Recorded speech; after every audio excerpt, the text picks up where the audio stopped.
আসসালামু আলাইকুম। আমি কুলসুম বলছি চট্টগ্রাম থেকে। আমার ভিডিওটা যে যেখান থেকে দেখছেন আশা করি সবাই সুস্থ আছেন, ভালো আছেন। আপনাদের তো আল্লাহর রহমতে আমরা অনেক ভালো আছি।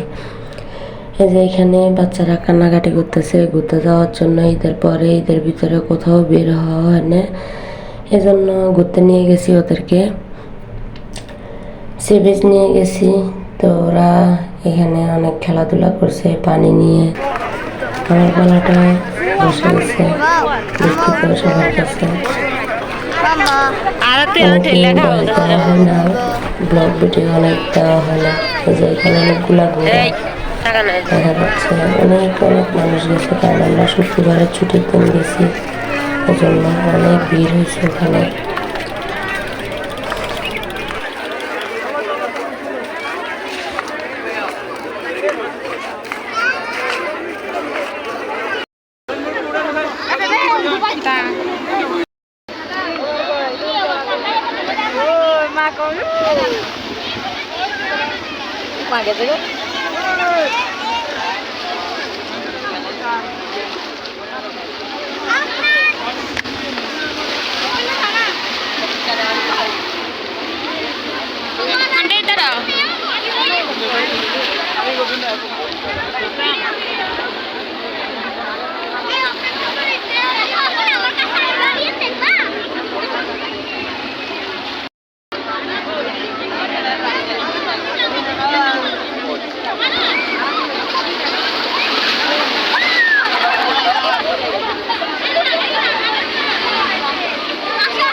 তারপরে কিছুক্ষণ ঘোরাঘুরির পরে ওরা খেলাধুলা করার পরে উঠে গেছি পানি নিয়ে।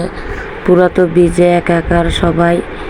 তারপরে ওখান থেকে আমরা যে কোনো একটা দোকানের সামনে বসি। অনেক মানুষ ছিল ওই দিন। এই যে প্রত্যেকটা দোকান ভর্তি ছিল। আমরা খোঁজাখুঁজি করার পরে একটা দোকানে বসে তারপরে সবাই ফুচকা খেয়ে নিছি। ফুচকা খাওয়ার পরে তারপরে আরেক জায়গায় চলে যাব, যেটা কর্ণফুলীর নিচে দিয়ে, নদীর নিচে দিয়ে একদম রাস্তায় গেছে। এই যে আমরা বাসে চড়ার পরে যে ভিউটা খুব সুন্দর লাগতেছে এখান থেকে, তো ভাবছি একটু ভিডিও করে নিই। কারণ নদীর নিচে না কি একটা রাস্তা গেছে, ট্যানাল হয়েছে চট্টগ্রামের, কিন্তু আমরা কখনো যাওয়া হয়নি। অনেক বছর চট্টগ্রাম আছি, তো বাচ্চারা যাতে জিদ করতেছে, তো ওরা বলতেছে চলো নিয়ে যাই, তখন নিয়ে গেছিল। এই যে আমরা আস্তে আস্তে ঢুকতেছি এটার ভিতরে। একদম পুরা আমি তো ভাবছি কি না কি, পুরা যখন ক্যানালের ভিতরে গেছি তখন খুব অন্ধকার, একদম পুরা মরুভূমির মতো, একদম বলার মতো না।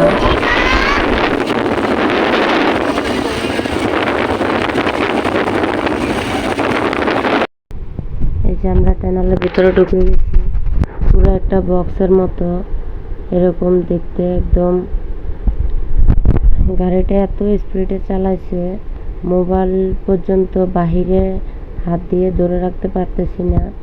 একদম পুরো অন্ধকার, অনেক স্পিডে গাড়িটা চালাইছে। মনে হয় যেন মোবাইলটাও পড়ে যাবে, অনেক শক্ত করে ধরে রাখছি আমি। সবাই ভিডিও করাতে ব্যস্ত আছে যার যার মতো।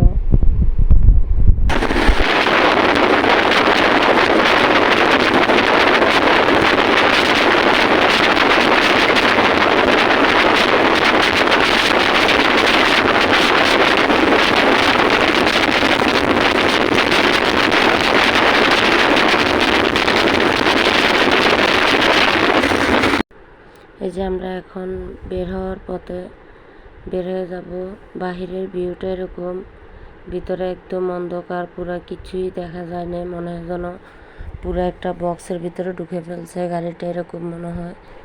এখন এই যে আমরা যাওয়ার পথে তারপরে ভাবছি আর একটু কফি খেয়ে নেই, কারণ ওখানে তো এখানে যে আপনাদের ভাইয়া অনেকগুলো আম নিয়ে আসছে, উনি আমাদেরকে আগে বাসা পাঠা দিছে, তারপরে উনি যে অনেকগুলো আম নিয়ে আসছে। এখানে 2 রকমের আম আনা হয়েছে, তো এগুলো আমি আগে ঢেলে নিচ্ছি ঝুড়িতে, তারপরে ওগুলো ডালবো। আমগুলো একদম পাকা পাকা। তো আমার বাচ্চারা বলতেছে আম্মু আমি একটু দেখাই, তো বলি যে দেখাও।